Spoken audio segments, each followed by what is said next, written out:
प्रणाम दैत्य माता। कौन हो तुम तीनों? मेरी इच्छा के बिना इस यज्ञ कुंड से कैसे प्रकट हुए? हम पातालवासी दैत्यराज देवांतक और नरांतक के सेवक हैं। मैं विरजा हूँ और ये उद्धर और उद्धत हैं। दैत्य माता, हमारे स्वामी दैत्यराज देवांतक और नरांतक ने हमें आपकी सेवा में भेजा है। दैत्य माता, आज्ञा करें, हम आपकी आज्ञा पालन के लिए उपस्थित हैं। पहले ये बताओ कि देवांतक और नरांतक हमारी आज्ञा सुनकर स्वयं प्रकट क्यों नहीं हुए? हमारे स्वामियों पर क्रोध न करे दैत्य माता, वे पृथ्वी पर ना प्रकट होने के लिए विवश थे। देवांतक और नरांतक जैसे पराक्रमियों को विवश करने का दुस्साहस किसने किया? दैत्य माता, दैत्य गुरु शुक्राचार्य ने हमारे स्वामियों को आदेश दिया है कि वे इस समय पाताल से बाहर न जाएं, अन्यथा उनके प्राणों पर संकट उत्पन्न हो जाएगा। क्या दैत्य गुरु शुक्राचार्य दैत्य शत्रु का कर्तव्य निभा रहे हैं? क्या वे दैत्य शक्ति को निर्बल और कायर बना देना चाहते हैं? दैत्य गुरु भविष्य दृष्टा है दैत्य माता। हमारे स्वामियों का भविष्य देखकर तुम्हारे स्वामियों के प्राण अधिक मूल्यवान हैं अथवा दैत्य माता दिति का स्वाभिमान? ब्रह्मा जी का वरदान प्राप्त करने के पश्चात मेरे पौत्र तारक के तीनों पुत्र अपने त्रिपुरों में रहने चले गए हैं। उनके साथ मेरी पुत्र वधू वरांगी भी रहने चली गई है। किंतु मैं उन्हें बता देना चाहती हूँ कि दैत्य माता की शक्ति सबसे अधिक है, सबसे अधिक। अपने क्रोध को शांत करें दैत्य माता। जो काम हमारे स्वामी कर सकते हैं वो हम भी कर सकते हैं। हाँ दैत्य माता, हम अपने स्वामियों की शक्ति और सिद्धियों से परिपूर्ण हैं। हमारी बात का विश्वास करें दैत्य माता, हम अपनी इच्छा अनुसार रूप बदल सकते हैं। असुर और दैत्य शत्रुओं को समाप्त कर सकते हैं। हम जल, थल और नभ कहीं भी सरलता से जा और आ सकते हैं। आपकी आज्ञा पर हम धरती का हृदय चीर सकते हैं, सागर को मथ सकते हैं, आकाश को उलट पुलट कर सकते हैं।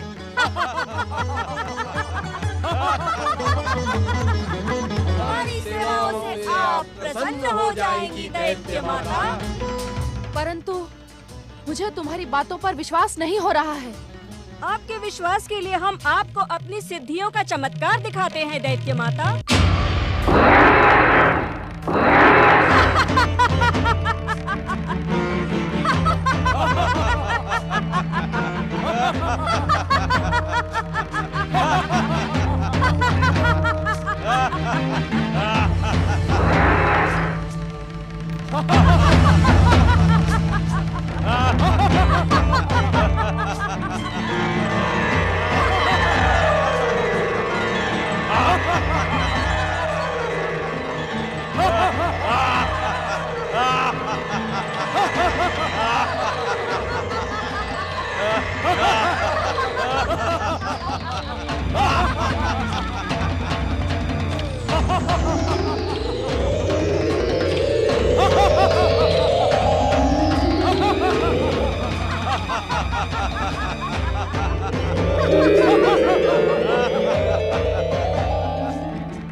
मेरी छोटी बहन दैत्य जाति की परम शत्रु, देवताओं की माता और मेरी सौत अदिति मेरे स्वामी कश्यप ऋषि को किसी अज्ञात स्थान पर ले गई है।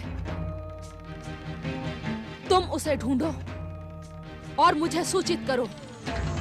मैं उस दुष्टा को दंडित करके अपने स्वामी को वापस यहाँ लेकर आऊंगी। जो आज्ञा दैत्य माता। मैं उद्धर और उद्धत को अपने साथ ले जाती हूँ। हम तीनों मिलकर आपके हृदय को दुख पहुँचाने वाली उस दुष्टा को अवश्य पकड़ लाएंगे। परंतु विरजा, जिसे हम पहचानते ही नहीं, उसका पता कैसे लगाएंगे? क्यों न हम दैत्य माता दिति जैसी दिखने वाली सभी स्त्रियों को पकड़ कर लाएं और उन्हें दैत्य माता को दिखाएं, क्योंकि दैत्य माता की बहन तो दैत्य माता जैसी ही होंगी ना। मूर्खों जैसी बातें न करो। जिस स्थान पर तुम्हें एक सुंदरी एक ऋषि के साथ पूजा पाठ का पाखंड करते दिखाई पड़े, वहां जाओ, धैर्य से उनकी बातें सुनो। तुम्हें पता लग जाएगा कि वे कौन हैं। फिर उन्हें पकड़कर यहाँ ले आओ। यहाँ जाओ। जो आज्ञा दैत्य माता। अब मैं देखती हूँ कि वो दुष्ट अदिति और पाखंडी ऋषि मेरी दृष्टि से कैसे बचते हैं। नारायण नारायण नारायण, श्रीमन नारायण नारायण नारायण नारायण। श्री गणेश कैलाश से दूर ऋषि कश्यप और देवी अदिति के साथ, और वो भी मुनि कुमार की वेशभूषा में।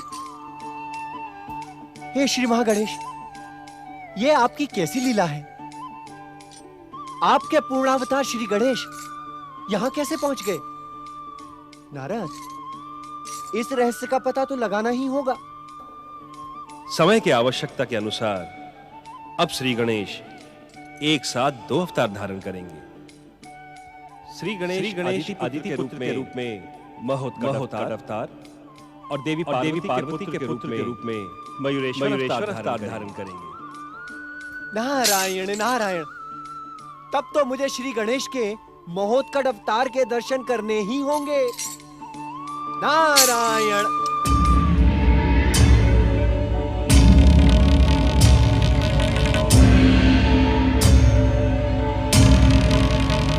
नारायण नारायण।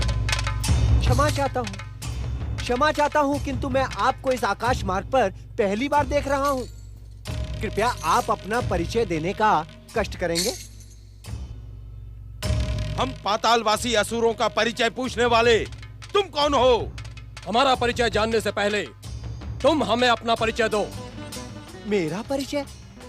नारायण नारायण, मेरा तो कोई परिचय है ही नहीं। मैं तो बस यूं ही संसार में भटकता रहता हूँ। परिचय तो आप जैसे महान और पराक्रमियों का होता है।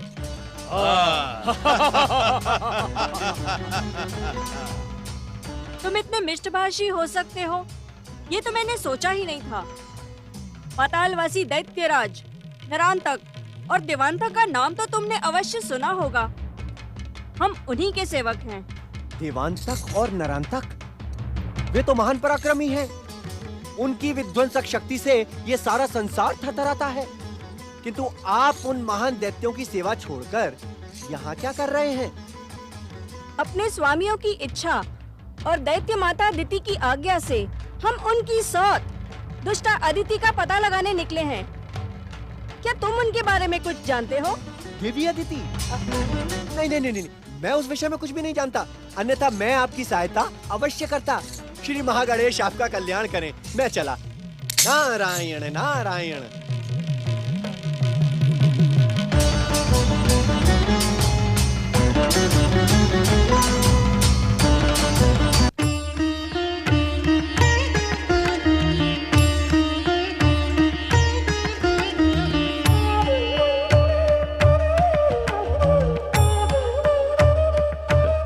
महोत्कट के आगमन से आश्रम का वातावरण कितना पावन हो गया है।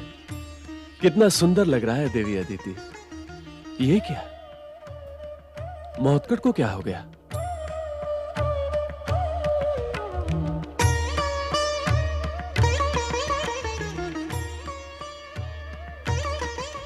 क्या सोच रहे हो पुत्र? तुम कुछ कहो अथवा ना कहो महोत्कट, किंतु तुम्हारी गंभीरता देखकर मुझे ये आभास हो रहा है कि तुम इस समय यहाँ नहीं हो। मैं शरीर और आत्मा के साथ पूर्ण रूप से यहीं पर हूँ माता। परंतु क्या पुत्र? माता, मैं यह सोच रहा हूँ कि इस आश्रम में मेरा कोई बाल सखा नहीं है। कैलाश पर मेरे साथ खेलने वाले बहुत से साथी थे। स्वयं भैया कार्तिकेय भी मेरे साथ खेलकर मुझे प्रसन्न रखने का प्रयास करते थे। मेरी गंभीरता का कारण यही है माता। यदि मुझे मेरे साथ खेलने वाला कोई न मिला तो। नारायण नारायण।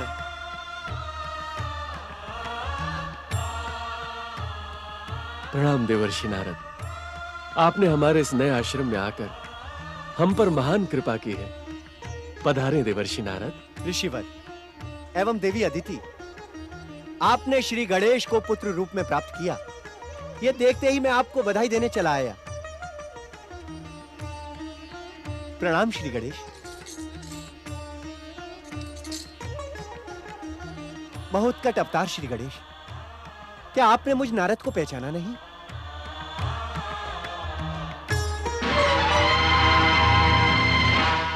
देवी अदिति, कृपया आप कुटिया में जाएं, अन्यथा अनर्थ हो जाएगा।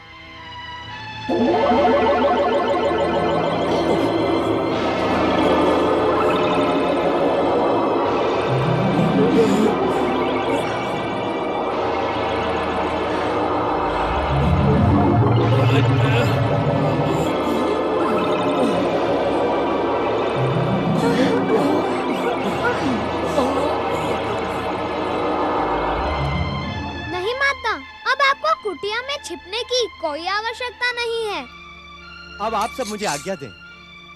प्रणाम महोत्कट अवतारी श्री गणेश। नारायण नारायण।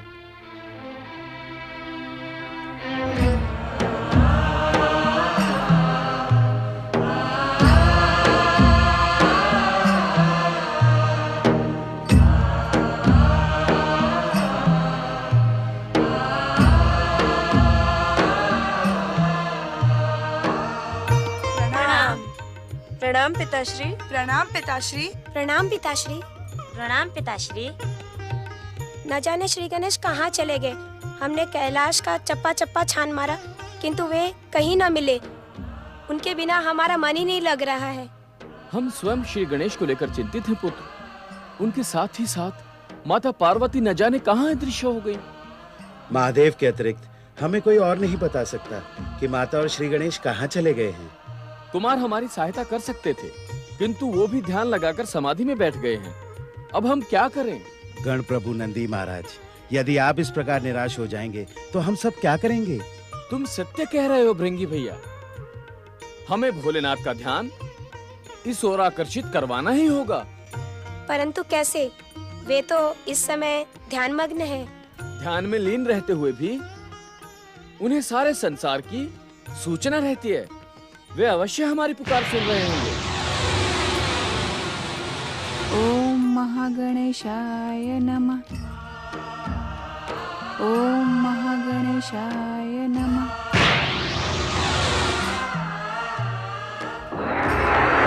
महादेव, आप भी अदृश्य हो गए। महादेव अदृश्य हो गए। महादेव भी अदृश्य हो गए। ओम महागणेशाय नमः। ओम महागणेशाय नमः। ओम महागणेशाय नमः। ओम महागणेशाय नमः। ओम महागणेशाय नमः। ओम महागणेशाय नमः। ओम महागणेशाय नमः। ओम महागणेशाय नमः। ओम महागणेशाय नमः। ओम महागणेशाय नमः। ओम महागणेशाय नमः। ओम महागणेशाय नमः। ओम महागणेशाय नमः। ओम महागणेशाय नमः। ओम महागणेशाय नमः। देवी पार्वती, अपने ध्यान को विराम दें। आंखें खोलें देवी पार्वती।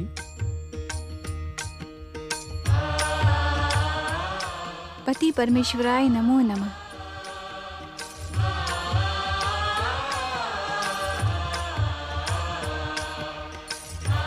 स्वामी, गणेश के ना रहने से मेरा मन अशांत हो गया था, इसलिए मैं आपको बिना बताए यहाँ चली आई। और तुम्हारा मन अथवा कुमार कार्तिकेय का मन? गणेश के ना रहने से कुमार का मन विचलित है। मुझ में तो आपके संपर्क के कारण जनहित और लोक कल्याण के लिए विष धारण करने की शक्ति है, परंतु कुमार वो अभी एक मेरा बालक है। इसी कारण मुझे यहाँ आना ही पड़ा। तुमने उचित ही किया देवी। अशांत मन को शांत करने के लिए सर्वोत्तम उपाय है परम देव श्री महागणेश की आराधना। स्वामी, परम देव की एक ऐसी विचित्र लीला है। एक और उन्होंने देवी अदिति के मन में गणेश को पुत्र रूप में पाने की कामना जगा दी है, और दूसरी ओर स्वयं गणेश मुझसे ये कहकर गए हैं कि वे एक अन्य अवतार लेकर कैलाश लौट आएंगे। न जाने उस अवतार का समय कब आएगा। मैं कब तक अपने पुत्र के लिए यूं ही तड़पती रहूंगी। परमदेव श्री महागणेश ने गणेश के माध्यम से वो सत्य कहलवाया है जो अब उनके अगले अवतार के रूप में घटित होगा। इस कारण उनकी बात पर आस्था रखते हुए कैलाश पर ही गणेश के लौटने की प्रतीक्षा करें। स्वामी, गणेश को कैलाश में न पाकर मेरा मन कचोटने लगता है। पुत्र गणेश तुम्हारा प्रिय पुत्र है, ये सत्य हम भलीभांति जानते हैं, परंतु तनिक कुमार कार्तिकेय, नंदी, भृंगी और शिवगणों के परिवारों की तो चिंता करें। वे सब आप दोनों के वियोग से दुखी हो रहे हैं। देवी पार्वती, अब विलंब ना करें, हमारे साथ शीघ्र कैलाश चलें। जो आज्ञा स्वामी।